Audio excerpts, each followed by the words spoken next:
Clockwork Angel and about the mortal instruments and whatever you guys want to talk about pretty much. I was going to start off by reading a little piece of City of Fallen Angels, which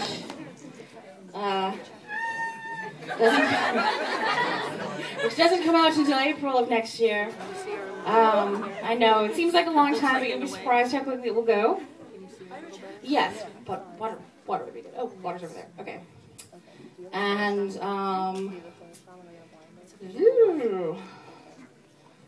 let's see.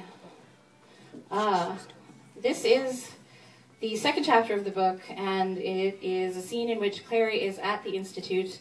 She's been training. Jace has been helping her out, and she has to head home.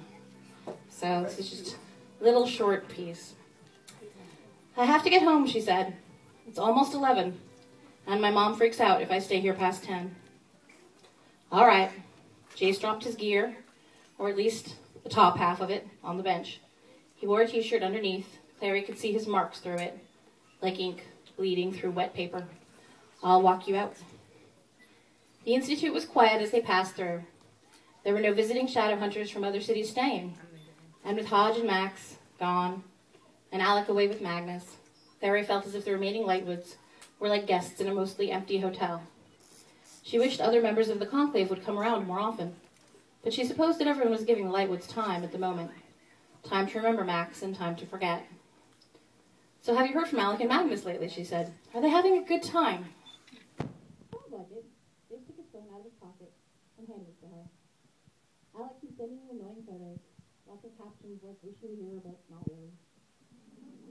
Well, you can't blame him. It's supposed to be a romantic vacation. She flipped through the photos on Jace's phone and giggled.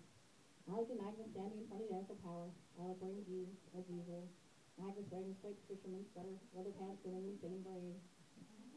In the Mobley Gardens, Alec was wearing jeans, and Magnus was wearing a big Venetian cloak and a gondolier hat.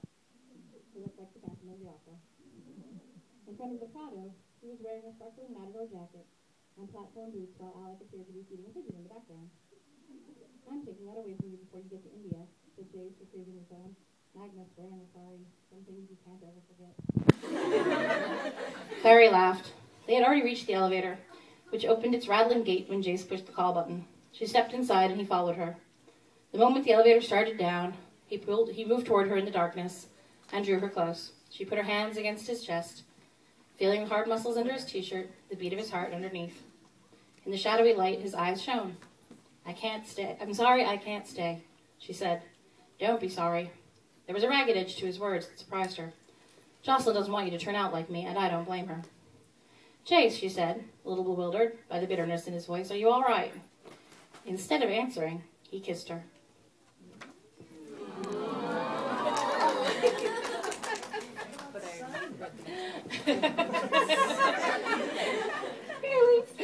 All right, so I was going to start off by asking you guys a couple of questions, and then having you ask me questions. So my questions are trivia questions about the books, and we have 2 prizes.